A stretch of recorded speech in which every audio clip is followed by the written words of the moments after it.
The bowling ball has undergone a lot of changes over several centuries to become such a striking success.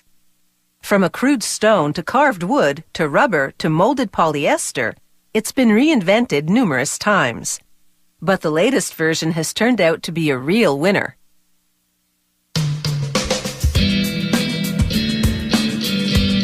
Technological advances have reshaped the bowling ball at its very core.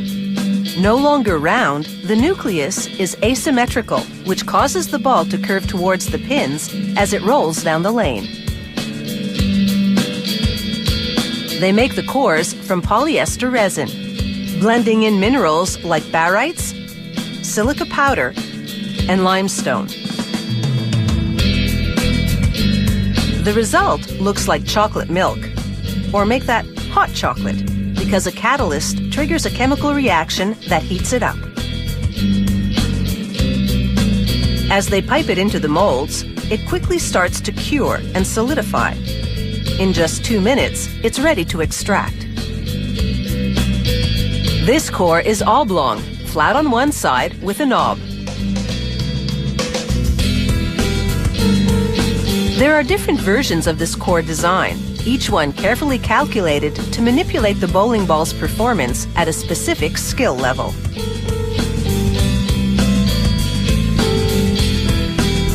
They now drill towards the center of the core to make a pinhole. This allows the core to be suspended in just the right position in a second mold.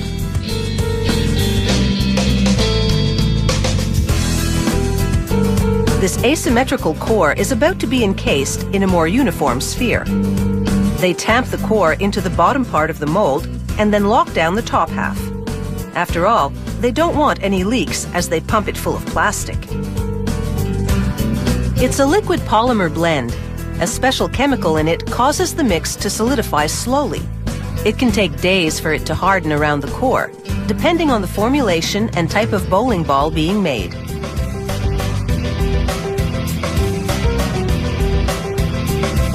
When they knock it out of the mold, all is revealed.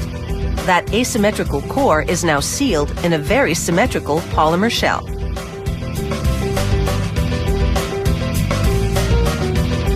Next, it's into a third mold. This one will seal the bowling ball in an outer skin called the veneer.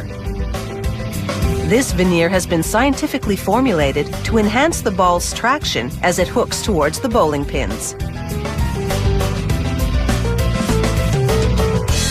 It's made of colorant, plasticizer, a chemical called ISO, and urethane. Blending these ingredients produces high-performance polyurethane. As the mix flows into the molds, a chemical reaction causes it to heat up and solidify in just seconds. Then it's into an oven to boost the chemical reaction.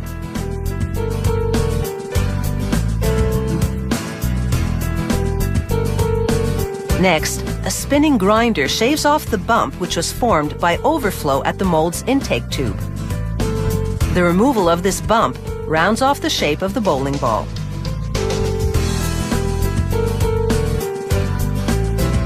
With its 3 layers, this bowling ball looks a bit like a big bonbon when it's sliced in 2. And while it may look sweet, it needs a bit more work before it's ready to take on the competition. A lift system delivers the bowling ball to a sanding operation, which roughs up the surface. The coarseness of the sanding varies, depending on the performance goals of the particular ball. This machine heat stamps trademark information onto the ball.